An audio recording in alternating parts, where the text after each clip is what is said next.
Good morning everyone, magandang umaga po. Narito na naman po tayo upang sama-samang magbulay-bulay sa mensahe ng Diyos sa atin ngayong umaga. Nagpapatuloy po tayo sa ating theme na sacrifice o ang sa sakripisyo. May topic po tayo ngayong umaga, Glory in the Garden of Gethsemane, or tatlong G, Glory in the Garden of Gethsemane. Mayroon pong nagtanong sa isang pastor na ang sabi, bakit ba ang mga matutuwid ay nagsasuffer o may mga pinagtitiisan din sa buhay? Ang sagot ng pastor, why not? Bakit naman hindi, no? Ang mga righteous o ang mga matutuwid ay kayang magtiis. Kaya nilang tanggapin yon. Mga kapatid, ang teksto natin ngayong umaga, Matthew 26:36 to 46. At ganito po ang sinasabi. Then cometh Jesus with them unto a place called Gethsemane, and saith unto the disciples, Sit ye here, while I go and pray yonder. And he took with him Peter and the two sons of Zebedee, and began to be sorrowful and very heavy. Then saith he unto them, My soul is exceedingly sorrowful, even unto death. Tarry here and watch with me. And he went a little farther and fell on his face and prayed, saying, O my Father, if it be possible, let this cup pass from me. Nevertheless, not as I will, but as thou wilt. And he cometh unto the disciples, and findeth them sleep, and saith unto Peter, What? Could ye not watch with me 1 hour? Watch and pray that ye enter not into temptation. The spirit is indeed willing, but the flesh is weak. He went away again the second time, and prayed, saying, O my Father, if this cup may not pass away from me, except I drink it, thy will be done. And he came and found them asleep again, for their eyes were heavy. And he left them and went away again, and prayed the third time, saying the same words. Then cometh he to his disciples, and saith unto them, Sleep now, and take your rest. Behold, the hour is at hand, and the Son of Man is betrayed into the hands of sinners. Rise, let us be going. Behold, he is at hand that doth betray me. May the good Lord add his blessings upon the reading of his holy word. Let us pray. Aming Diyos, aming Ama, sa umaga po nito, kami po ay sumasamba sa iyo sa Espiritu at katotohanan. Narito po kami at magbubulay-bulay ng iyong salita. Mga ganitong panahon po, itong pag-aaralan namin ngayon na kung saan ang karanasan ng iyong anak na aming Panginoong Jesus doon sa Gethsemane ay aming tatalakayin. Hayaan mo pong manamnam naming mabuti ang mga mensaheng ito ng iyong mga salita. Hayaan mo pong ang banal na Espiritu ang magpaunawa sa amin, magbigay ng karunungang nanggagaling sa iyo upang po makuha namin, maintindihan naming mabuti ang nais mong iparating sa amin ngayong umaga. At makita mo ang bawat isang buhay namin na kaaya-aya sa iyong paningin. Tulungan mo po ang bawat isa na mga taga-Grace Alone, mga kapatid sa iba't ibang dako. Tulungan mo po na ngayong oras na ito, masambakan namin sa Espiritu at katotohanan at maging pagkain ng aming mga kaluluwa ang iyong mga salita. Nawa po mapuri ka sa aming mga buhay, sa aming meditation ngayong oras na ito. Sa pangalan ni Jesus. Amen. We need to understand that suffering does not exempt the righteous, but seeing it as God's will develop endurance as we experience the strength coming from God. Kailangan po nating maintindihan ngayong mga oras na ito na ang mga pagtitiis at mga paghihirap ay hindi exempted dito ang mga matutuwid, ang mga anak ng Diyos. Kilalanin natin ito na kalooban ng Diyos upang ma-develop sa atin yung pagtitiyaga, no? Pagtitiis at mararanasan natin ang kalakasan na nagmumula sa ating Diyos. Mga kapatid, ano kaya ang nangyari doon sa Getsemani? Magbibigay din po tayo sa tatlong mga bagay sa oras na ito. Una po, pag-usapan po natin the place. The place, ang lugar. Ang sinasabi po sa verse 36 ay, Then cometh Jesus with him unto a place called Gethsemane, and saith unto the disciples, Sit ye here while I go and pray yonder. Pag-aralan po natin, ano po ba yung place na yon? Ano po ba yung tinatawag na Gethsemane na pinuntahan ng ating Panginoon? So pag-usapan po natin, Gethsemane. It is the place on the west or city side of the Mountain of Olives. Yun po yung nasa west side ng Mountain of Olives. At yung garden na iyon ay a grove of olive trees. Marami pong mga puno ng olibo at yun, madalas po doon pumupunta ang ating Panginoon. Meron din po doon sa loob na oil press o yung bang pisaan ng olive. Kung yung mga ubasan ay merong mga wine press o pisaan ng mga ubas na ginagawang wine, meron din pong oil press sa garden na ito ng Mount Olive.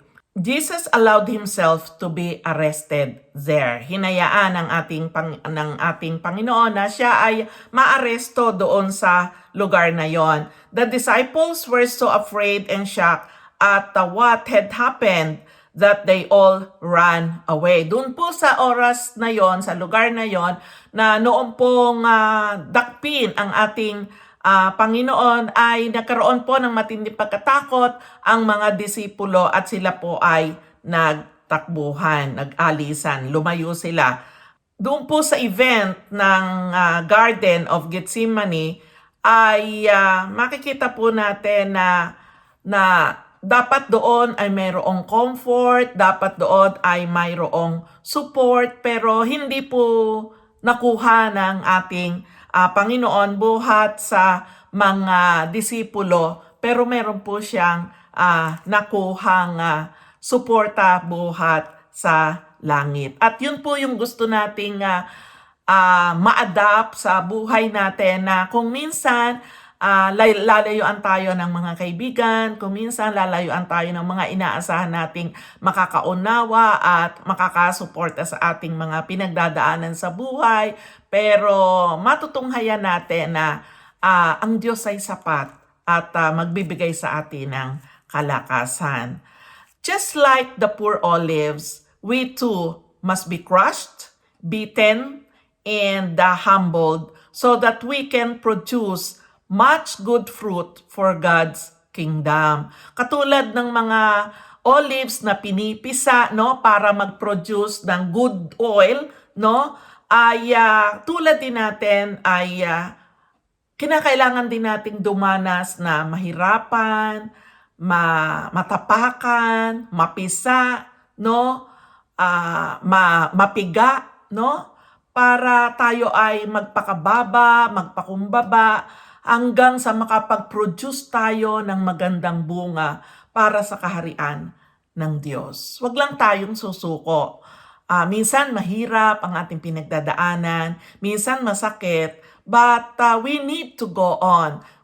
Gusto natin na makapagpatuloy, na magtagumpay upang magkaroon tayo ng magandang resulta later on. May mga lugar po ba tayo na maa-identify na Gethsemane natin? Yung bang kaya nating i-pour out ang ating puso, ang lahat ng nilalaman ng ating dibdib, kaya nating iiyak at napaka-open, napaka-transparent natin sa ating Diyos. Meron po ba tayong na-identify na ganon, like Gethsemane?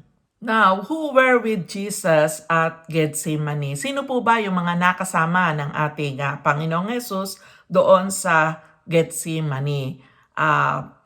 I-identify po natin sila yung core group.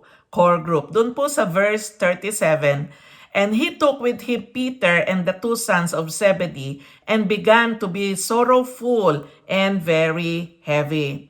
So among the 12 disciples, he chose 3 to be closer to him as he prayed. They were Peter, James, and John. So kasama niya po yung 12 mga alagad at yung siyam iniwanan niya po sa baba. At nung umaakyat po siya, kinuha niya yung 3, si Peter, James, and John, at iniwan niya sa isang lugar na gasing layo ng isang hagis ng bato, no? Isang bumato ka ng normal na strength ng braso mo, ay doon niya iniwanan at siya ay pumunta na mag-isa sa pinaka bandang pataas ng Gethsemane. Itong 3 kinuha niya, ito yung pinaka-close sa kanya yung tinatawag niyang core group.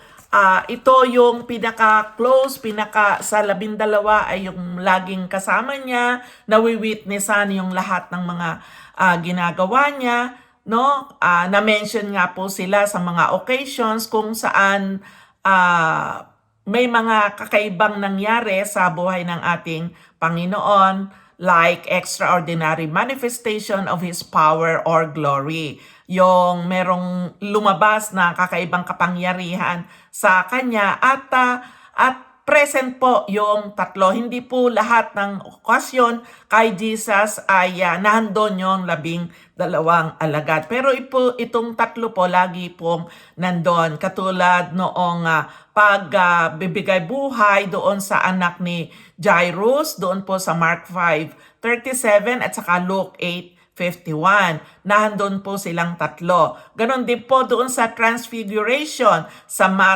Matthew 17:1 at saka Mark 9:2 and Luke 9:28. Doon po sa mga panahon na kailangan niya ng special need, ng kailangan niya ng strength, doon nga po sa Garden of Gethsemane, doon niya isinama dahil doon niya gustong makakuha, mag-draw ng lakas buhat sa kanila at ma-witness din naman nila kung ano yung ginagawa niyang pag-struggle, ginagawa niyang pag-overcome doon sa ipinapagawa ng Diyos o mission niya on earth.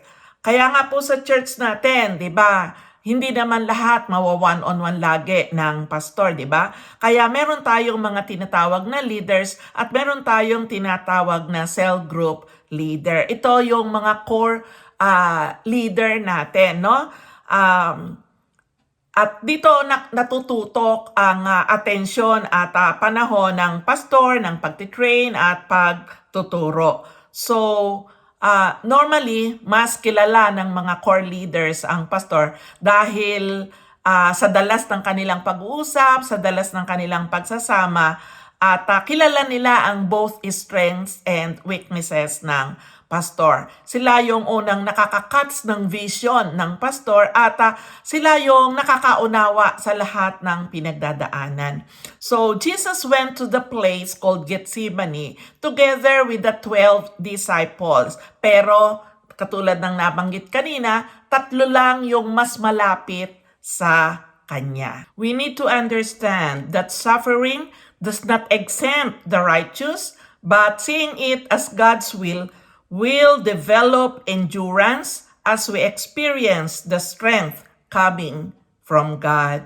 So, sa oras na to, kailangan nating maintindihan na ang mga pagpapakasakit at paghihirap ay hindi puwera ang mga righteous, hindi puwera ang mga anak ng Diyos, at tinitingnan natin itong kalooban ng Diyos at dahil dito ay nadidevelop ang ating pagtitiyaga, ang ating pagtitiis hanggang sa maranasan natin ang kalakasan na nagbubuhat sa ating Diyos. Ano nga po ulit ang nangyayari sa Gethsemane? So, pinag-usapan po natin kanina, the place, yung Gethsemane. Pangalawa, the prayer. The prayer. Ang sabi po sa verse 39, he went a little farther and fell on his face and prayed, saying, "Let this cup pass from me. Nevertheless, not as I will, but as you will." So, pag-usapan naman po natin ngayon yung prayer, yung klase ng panalangin na ginawa niya doon sa Gethsemane.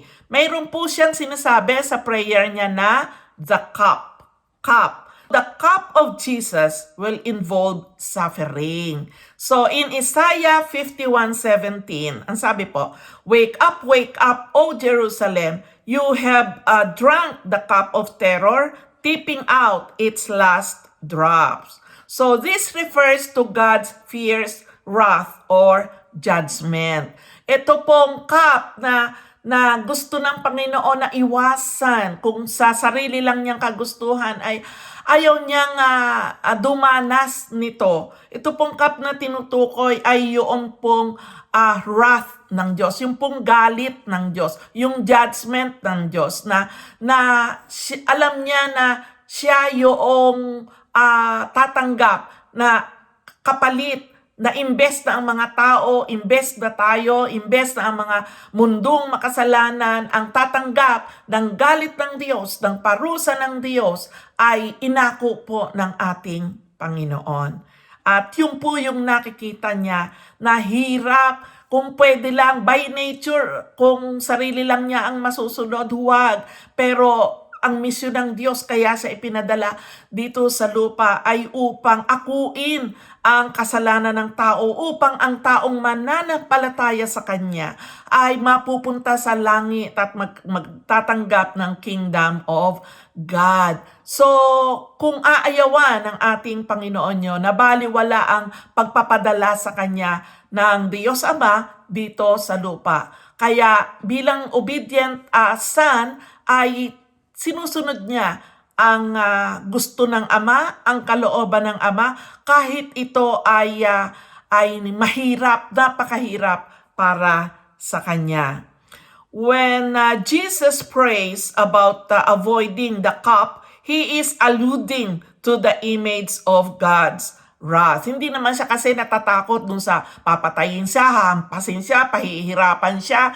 Hindi siya doon natatakot. Natatakot siya doon sa mahiwalay sa presensya ng Diyos. In this process, He will suffer horribly both in the physical realm and especially in the spiritual realm as He enters the hell of separation from His Father. Sobrang hirap po ang pagdadaanan dito ng ating Panginoong Jesus at hindi lang naman physical na hirap, yung tatadyakan siya, yung sisibatin yung tagiliran niya, yung aabutan siya ng suka o katas ng apdo, yung lalagyan ng koronang tinik ng ulo niya at magdudugo yung ulo niya, yung lahat ng mga tadyak, sipa, dura, pagmumura, hampas, no?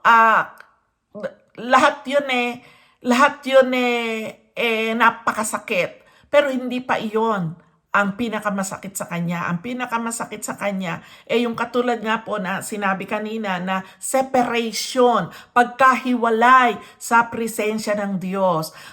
Talagang ihihiwalay ang presensya ng Diyos Ama sa Kanya sapagkat sa oras na yon ilalagay sa Kanya ang kasalanan ng buong mundo and hindi pwedeng pagsamahin ang banal na Diyos at ang makasalanang mundo. Kaya kailangang mahiwalay ang Diyos Ama, ang Kanyang presensya sa Kanyang anak. Nung oras na yon, hindi anak ang ituturing ng Diyos Ama sa ating Panginoong Hesus, kung hindi mundong makasalanan, representing all of us na mga tao.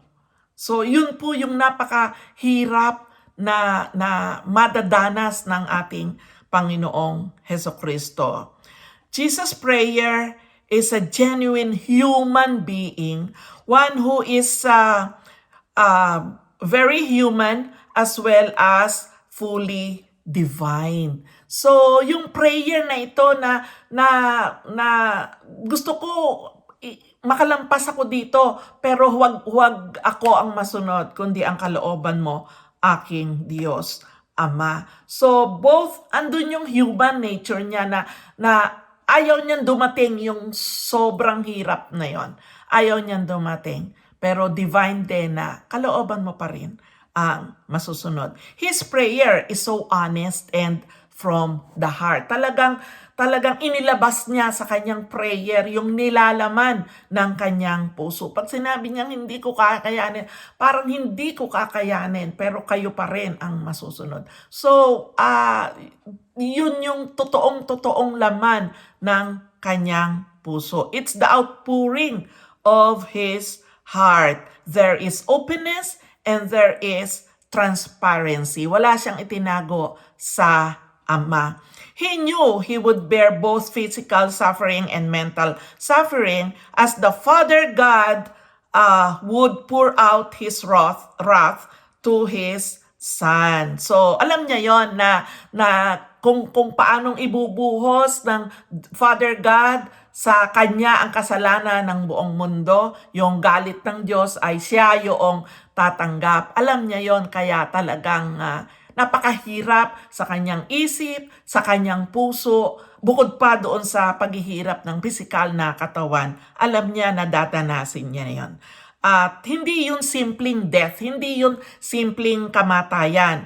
Ang pangangahulugan nito ay talagang pagkalayo sa Diyos Ama. Ever since magkasama sila, they were together. But now, they will be separated from each other. It's more of mental stress than physical. That's why he wanted it to pass from him. Mas tortured ang kanyang utak kaysa sa kanyang physical. Tayo naaawa sa kanya dahil doon sa napapanood nating The Passion of Christ na sobrang habag. Ako nga hindi ko kayang tapusin yung movie dahil parang hindi ako nakakahinga.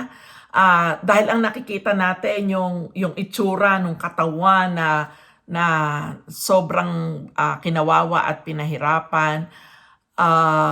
Pero alam nyo ba, mas higit ang paghihirap ng ating Panginoon sa kanyang isip.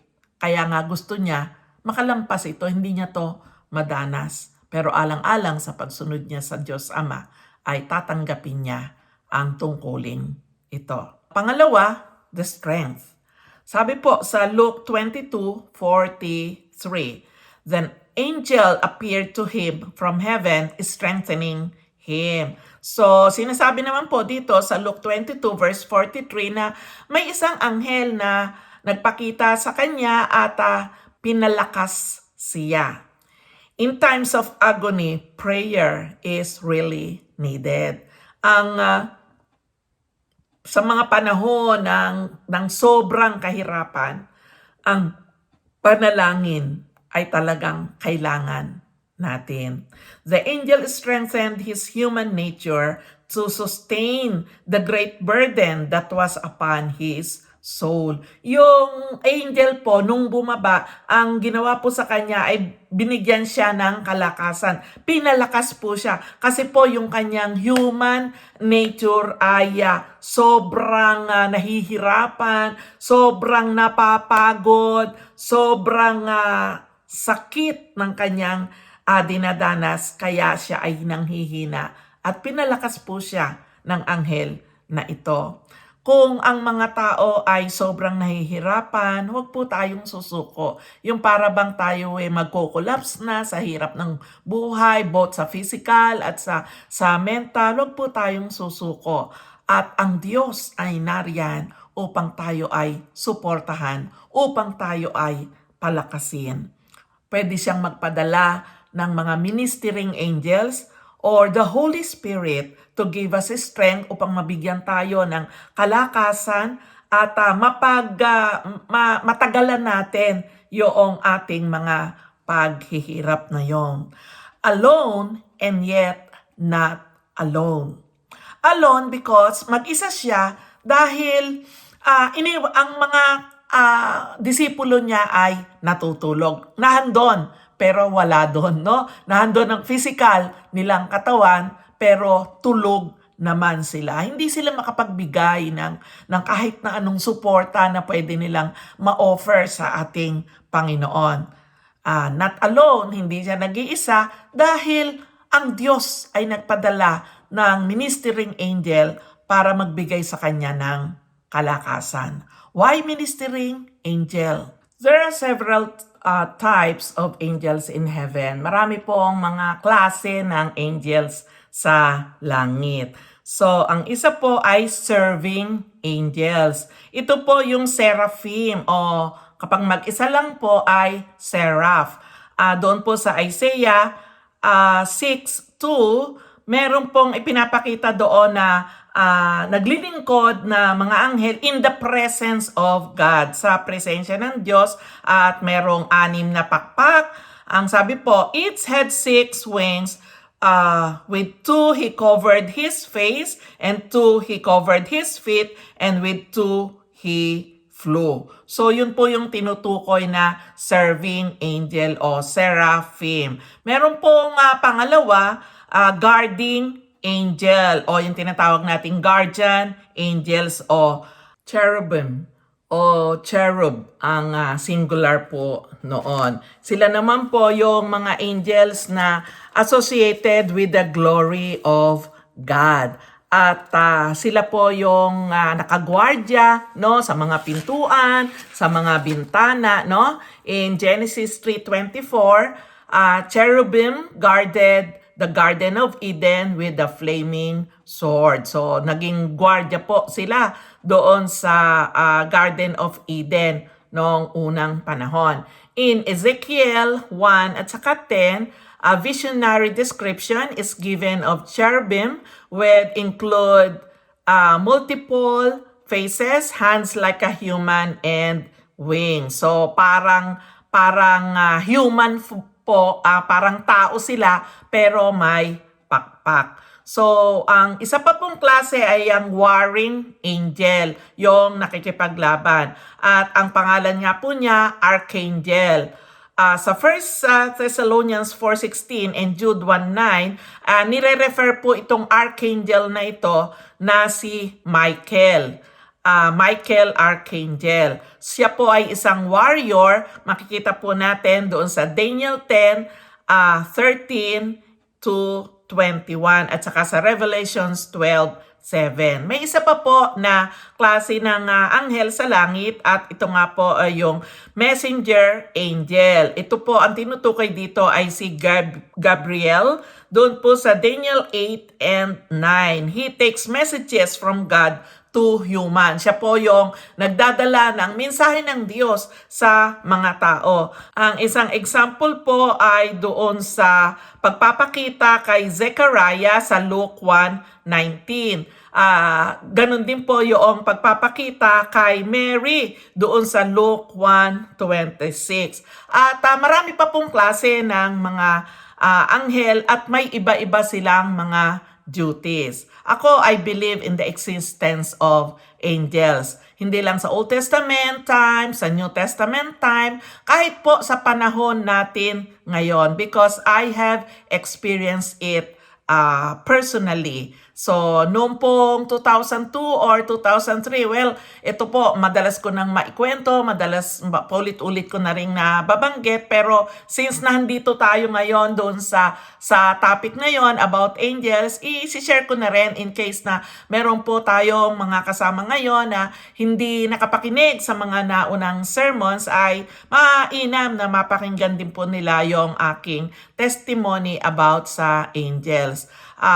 Meron pong pagkakataon na syempre po tayong lahat dumadanas po tayo ng iba't ibang mga trials, pagsubok sa buhay at mga problema. Dumating po doon sa puntong parang gusto ko nang bumigay at gusto ko nang mag-iba ng plano, no? So, hanggang isi-shorten ko na lang po ay may nag-impress po sa utak ko na am I not enough? So nung lumagay po yon sa utak ko na yun lang ang laman, tumulo po yung luha ko at na iba po yung pakiramdam ko at sabi ko, yes Lord, you are enough. You are more than enough. Tell me what to do now. So, ang sabi niya po, be still. Sabi niya, wag akong magplano kasi may pinaplano po akong iba. Wag kong planuhin yon at manatili lang ako, sabi niya, I won't leave you. Hindi kita iiwan. Noong sabihin niya yung I won't leave you, meron po sa harapan ko na isang malaking mama, mas malaki kaysa sa akin. At meron po siyang damit na kulay puti hanggang long sleeve po hanggang dito at hanggang paa. At umupo siya doon sa dulo sa paanan ng kama ko at pa-sideway. At nakita ko, ang alam ko, ang Diyos ang kausap ko. Pero nung ikwento ko po ito sa iba, ang sabi, anghel yung nagpakita sa iyo. Pero ang Diyos ang kausap ko. At nung tanong ko nga po, ano gusto niyo pong gawin ko ngayon? Sabi niya, lie down and rest. Tapos, nahiga po ako. Tama po, hindi niya ako iniwan. Napakahaba, buong magdamag. Ang pakiramdam ko, 15 minutes lang. Sobrang sarap at napakasarap, undescribable ang feeling sa sarap. Very comforted ako. Ang sabi ko nga sa kanya, isama mo ako kung saan ka pupunta. Huwag mo akong iiwan. Well, nung oras na yon, hindi niya ako iniwan. And there is no equivalent comfort and peace on earth na makakatumbas noong moment na yon sa buhay ko. Mga kapatid, nakakayanan natin ang mga bagay-bagay. Sa panahon na ako ay parang magbabago na ng plano, magbabago na ng desisyon dahil parang susuko na ako sa buhay, pinalakas ako ng Diyos. At nagpadala siya ng isang anghel at inassure niya ako na all is well. Inassure niya ako na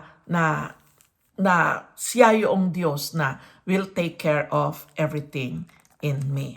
So, ayun po, ang mga anghel, kahit magpahanggang ngayon, kayang ipadala ng Diyos kung kailangan natin ng ekstrang kalakasan.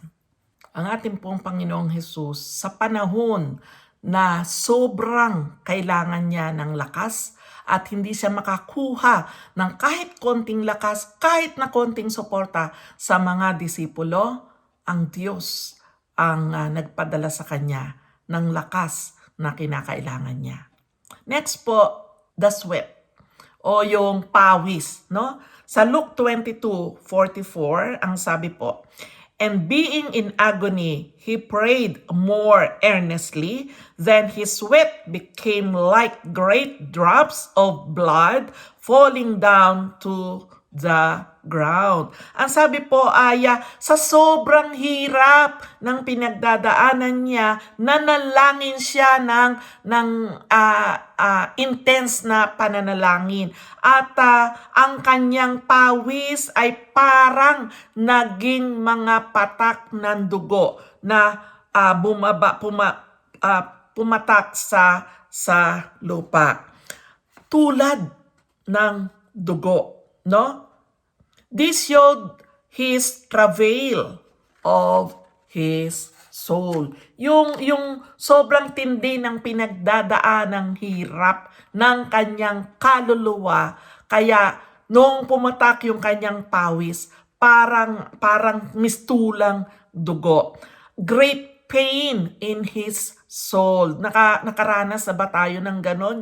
Yung sobrang hirap ng ating pinagdadaanan sa ating kalooban. Si Luke po bilang isang doktor ay nagsabi po na itong pawis na lumaglag sa mukha ng ating Panginoon papunta sa lupa ay parang mga drops of blood. At nung ang ating Panginoon ay nanalangin, ay alam niya yung mangyayari. Very soon, alam niya yung mangyayari. at sobrang hirap ng kalooban at takot ang naramdaman niya. Again, katulad ng sabi ko kanina, hindi siya natakot na papatayin siya. Natakot siya doon sa ipapataw sa kanya ng Diyos Ama yung wrath, yung galit ng Diyos, at ituturing siyang kasalanan ng buong mundo.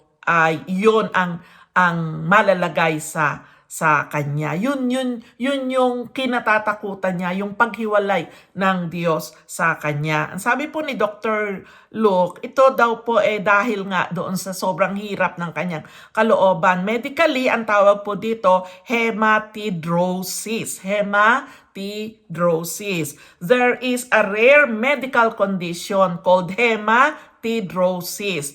At ito po ay binigay ni Stedman's Medical Dictionary na ito po yung excretion o yung parang paglabas ng dugo sa mga blood pigments, at ito po ay sumasama sa pawis. So medically meron silang mga explanation na ganon. So it is also associated with severe anxiety reaction triggered by fear. Kung yung matinding pagkatakot, matinding paghihirap, nasasamahan na po ng anxiety, no? Parang may panic attack na siya, no? Nakaranas na ba kayo ng ganon sa tindi ng hirap at tindi ng pag-iisip at tindi ng hirap ng kalooban?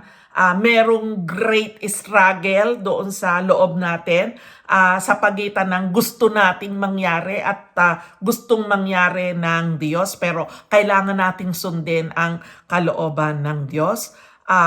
Parang dugo, no, ang lumabas na pawis sa kanya. Pero pinili niya pa rin na sumunod sa Diyos Ama at mag-submit perfectly, in complete submission to the will of the Father. Yung buong pagsunod sa kalooban ng Diyos. Kung minsan tayo, puro self-will, no? Yun lang ang lagi nasusunod ko. Anong gusto ko, kahit maliit na issue lang, napakalaking pakikipaglaban na ang gagawin natin. Ang gusto natin, tayo yung manalo, tayo yung masunod. Ang gusto yung sarili lagi, kung ano yung ninais, pinlano, dinesisyonan, yun ang masusunod. Tanungin nga natin yung mga sarili natin, ako ba to? Ako ba yon? No? Ganun ba ako? Ganun ba tayo?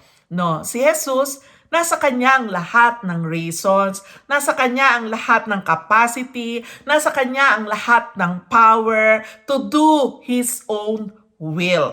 But He chose to obey the Father. Even it means separation from Him. It means death. No? Ang ating Panginoong Jesucristo, nasa Kanya ang lahat ng kapangyarihan, lahat ng kakayanan, lahat ng dahilan upang gawin niya ang sarili niyang kagustuhan. Pero pinili pa rin niya ang sundin ang kalooban ng Diyos Ama kahit nangangahulugan ito na mahihiwalay silang dalawa sa isa't isa at kamatayan niya. Sana all, no? Sana ganun tayo din, no, sa buhay natin, na may mga sitwasyon na kailangan na i-give up natin yung sarili natin, i-deny natin yung sarili natin, at ang sundin natin yung kalooban ng Diyos. Mahirap talaga. Pero katulad ng ating Panginoong Jesucristo, kahit hanggang kamatayan, ang issue dito, pagsunod. Hindi yung pagsunod sa sarili niyang kagustuhan, kundi pagsunod sa will ng Father. Lahat tayo matutong sumunod sa kalooban ng ating Diyos. Kahit nangangahulugan ito ng pagsasakripisyo ng maraming mga bagay sa ating buhay, sa ating karapatan, sa ating ego, sa ating pride, hanggang kamatayan. We need to understand that suffering does not exempt the righteous, but seeing it as God's will develop endurance as we experience the strength coming from God. Dapat po nating maintindihan at maunawaan na ang mga paghihirap dito sa mundo, hindi exempted ang mga anak ng Diyos. Titingnan po natin yun na yun ay kalooban, sa gayon ay makakaranas tayo o kalooban ng Diyos at sa gayon ay makakaranas tayo ng kalakasan na nanggagaling sa ating Diyos. Again, ano nga po yung nangyayari sa Getsemani? Una, pinag-usapan po natin yung the place, Getsemani. Pangalawa po, the prayer. At ngayon po ay dadako tayo sa pangatlong pagbibigay ng diin. The plea. The plea o yung pakiusap.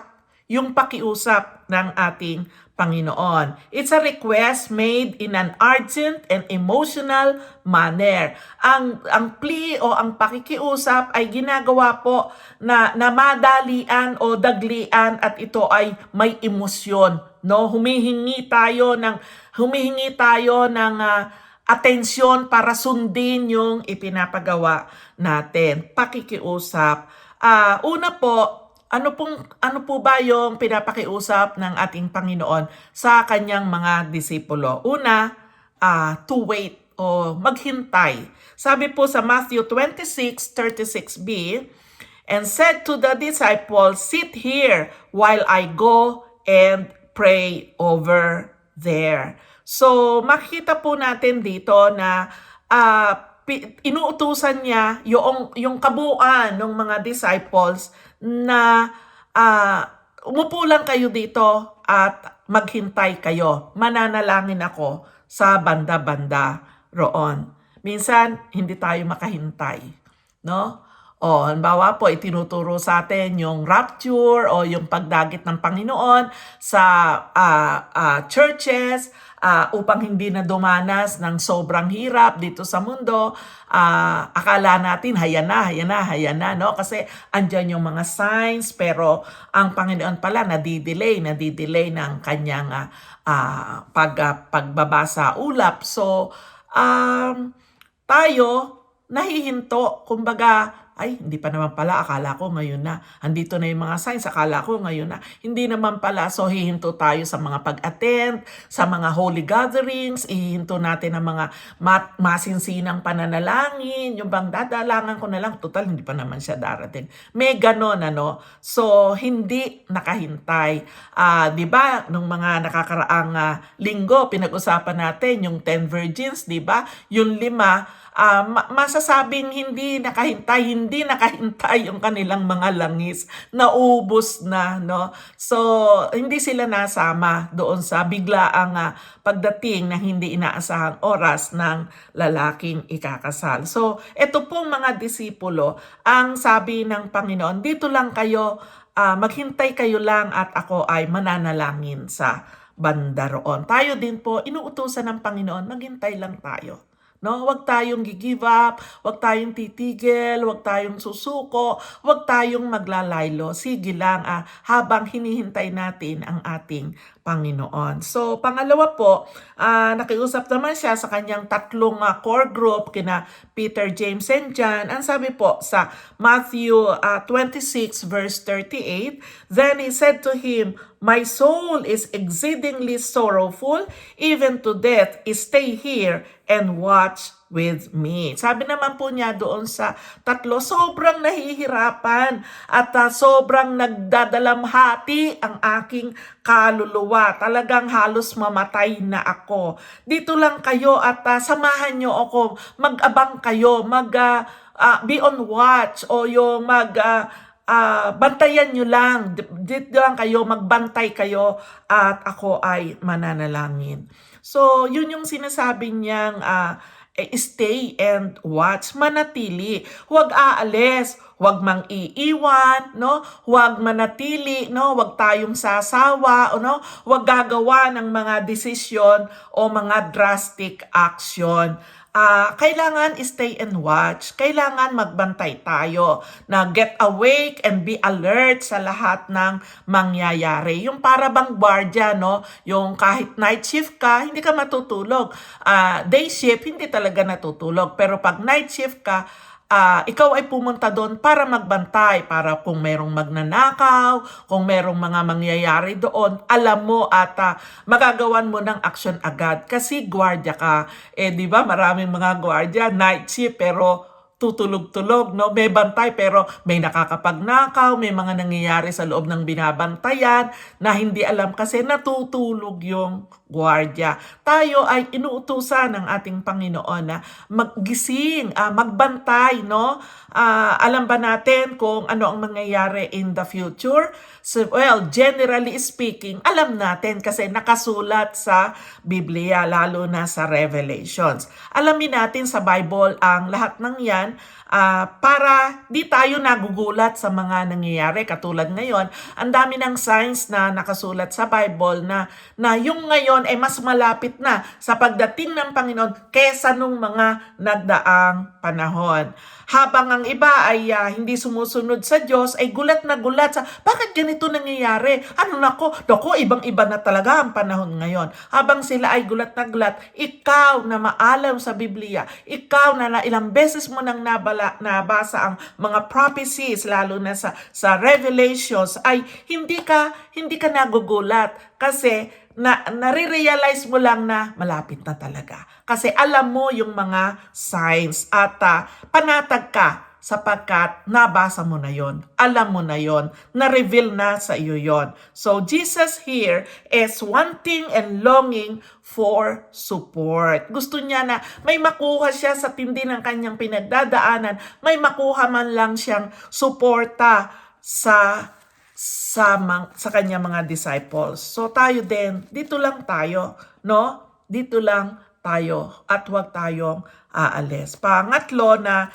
pakiusap niya, watch and pray. So, doon po sa verses 40 to 41, then he came to the disciples and found them sleeping and said to Peter, "What? Could you not watch with me an hour? Watch and pray, lest you enter into temptation. The spirit is indeed willing, but the flesh is weak." Ang sabi niya, ano? Sabi niya, natutulog na naman kayo? Hindi ba talaga kayo makakatagal man lang kahit 1 oras lang? Ang sabi niya, magbantay kayo at manalangin para hindi kayo bumaksak sa tukso. Ang espiritu ay handa, pero ang laman ay mahina. So Jesus didn't want any of his disciples to fall into temptation. Ayaw niya na makita ang kanyang mga followers, ang kanyang mga disipulo na bumabaksak sa mga tukso. He was pleading, watch and pray. Nakikiusap siya na magbantay kayo at manalangin upang huwag kayong mahulog sa tukso. Ano po ba yung tuksong tinutukoy ng ating Panginoon dito? Hindi po ba ang paghihirap niya ay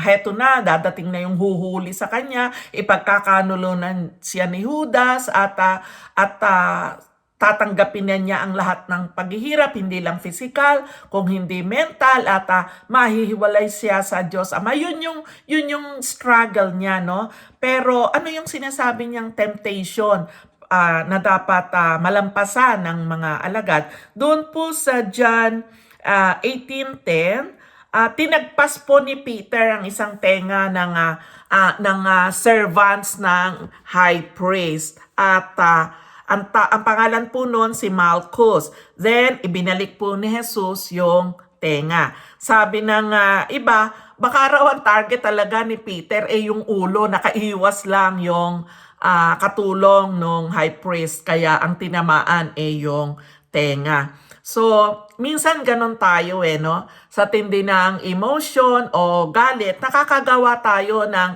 hindi tama. Will ng Father na magpahuli si Jesus. Yun ang will ng Father. Magpapahuli siya. Hindi siya lalaban, hindi siya tatakas. At sumunod si Jesus, no? Pero itong si Peter, lumaban.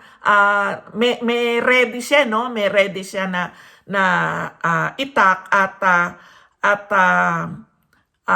handa siyang makipaglaban kapag may huhuli sa Panginoon. Yon ang isang temptation na gusto ng Panginoong Hesus na mapaglabanan ng mga disciples niya.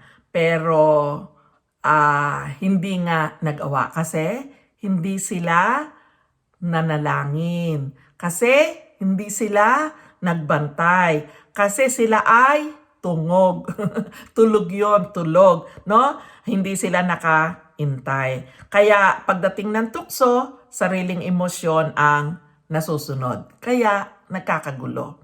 So, pwede ba mag-pray tayo kahit 1 hour a day? Kahit 1 oras lang kada araw? Pwede ba tayong mag-pray para tayo ay malakas sa tukso? Kung ang pagkain ng ating kaluluwa ay ang salita ng Diyos, ang hininga ng ating kaluluwa ay ang pananalangin. At yung dalawa po na yan ay maibibigay kapag po tayo ay nag-devotion, pagbabasa ng salita ng Diyos at pananalangin. Kapag po ginawa natin yan, kahit 1 oras lang kada araw, ang ating pong mga kaluluwa ay lalakas. Hindi po tayo mahuhulog sa kahit na anong uri ng tukso, kahit panukso pa sa ating mga kahinaan, sapagkat ang ating pong kaluluwa ay malakas. Kumusta po ang ating buhay panalangin? Kumusta po ang ating devotion? Nagagawa po ba? Pwede po ba just 1 hour? Ilaan natin yon sa ating Panginoon. Read the Bible and pray every day. Mga kapatid, in conclusion, meron pong isang babae na nakakwentuhan ko at marami po siyang anak. Sa tuwi daw ng panganganak niya ay naroon yung physical pain. Siyempre, buhat sa paglilihi, no, yung nahihilo, no, yung hindi makatulog, ikot ng ikot sa higaan, no, yung bigat ng tiyan na palaki ng palaki, pabigat ng pabigat hanggang sa 9 na buwan, no, yung pagsusuka, no, grabe. At kapag malapit ng mga anak, yung 1 week na labor, no? At kapag yung mga anak na, yung iba 24 hours, grabing labor ang dinadanas, no? Hanggat hindi, mula doon sa pagkaputok ng panubigan, ano, na hindi pa lumalabas yung bata, yung iba 24 hours yung paghirap. Ako doon sa panganay ko, dinanas ko yon. So bukod pa doon sa magkakaroon ng hiwa, yung lalabasan ng bata sa'yo, no? Yung sobrang sakit, tapos tatahiin pa, no? Yung pagpapagaling ng tahi mo, ng sugat mo, no? Yung balakang mo na ano ba yun, nahiklat yung balakang dahil kailangang lumabas yung bata, no? Yung dibdib mo na sobrang sakit kasi nahando na yung mga gatas, no? Puyat sa baby, tapos yung iba nagkakaroon ng hemorrhoid dahil yung mga pain reliever sa sugat ay nagkakaroon ng constipation, so nahihirapang at maging doon sa pag-ire doon sa baby ay nagkakaroon ng hemorrhoid. So lahat ng yon na mga physical pain ay dinanas nitong babaeng ito. At hindi lang yung physical pain, kung hindi mental pain din. Kasi sa tuwi daw siyang manganganak, wala daw ang kanyang husband. Sa lahat daw ng mga pag-anak niyan doon ay wala doon at hindi daw siya piniprepare ng food, hindi raw nilalabhan yung mga unang mga gamit, hindi raw naghuhugas ng mga pinagkainan, no? Hindi raw siya siniservan, hindi raw siya inuuwian ng tinapay para may merienda siya sa gabi, no? Hindi nag-aalaga ng gabi o kapalit-kapalit sa gabi, hindi tumutulong sa hospital bill. So yun yung mga mental na sakit na dinanas niya daw. At hindi pa po, may pangatlo pa, may emotional, no? Minsan dumalaw daw sa ospital yung asawa niya para lang matulog doon. Hindi tumulong sa anong pwedeng iabot o makausap man lang, no? Hindi, natulog lang doon. At minsan naman daw sa kanyang panganganak, dumalaw sandali pero nagmamadali kasi may iba palang kasamang babae na naghihintay doon sa sasakyan. So, emotional torture yon doon sa babaeng nanganak na nahirapan na physical, lahat ng pain na sa kanya, mula ulo hanggang baba, no? Ay may mga kani-kanyang sakit. Bukod pa doon sa mental pain and then emotional pain. Ang result po itong babaeng ito ay nagkaroon ng postpartum depression. Yung depression pagkaraan niyang manganak. The good thing is, she is a Christian. Meron siyang personal na relasyon sa Diyos, ating Panginoong Hesus. At she prayed every 2 a.m. daw. Tuwing alas 2 ng madaling araw ay nananalangin siya hanggang umagahin na siya. At nakakaranas siya ng kalakasan buhat sa Diyos. At na-overcome niya at nag-rose up again siya. So, mga kapatid, kaya pala na mapagdaanan kahit ang susun-susung problema sa buhay. Basta't may koneksyon, may intimate relationship sa ating Diyos at mararanasan niya ang kakaibang kalakasan na ibibigay ng Diyos lalo na sa panahon na siya ay mahina. Kumusta ka, kapatid? May cup ka ba na pinagdadaanan ngayon? Deny yourself, no? Obey God's will. Sundin mo yung will ng Diyos kesa sa will mo. Manalangin ka. Magbasa ng Bible and you will receive the strength enough to endure everything.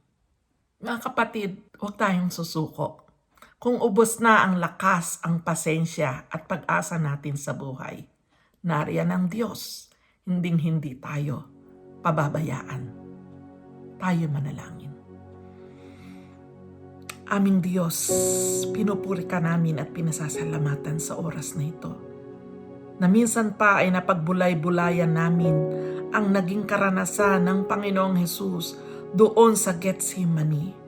Naintindihan po namin kahit paano ang hirap na pinagdadaanan niya noon, kahit hindi namin lubos-lubos na madama ang sobrang hirap na dinanas niya. Kahit paano ay napagbulay-bulayan namin yung sakit, yung pait, yung lungkot, yung lumbay na dinanas niya.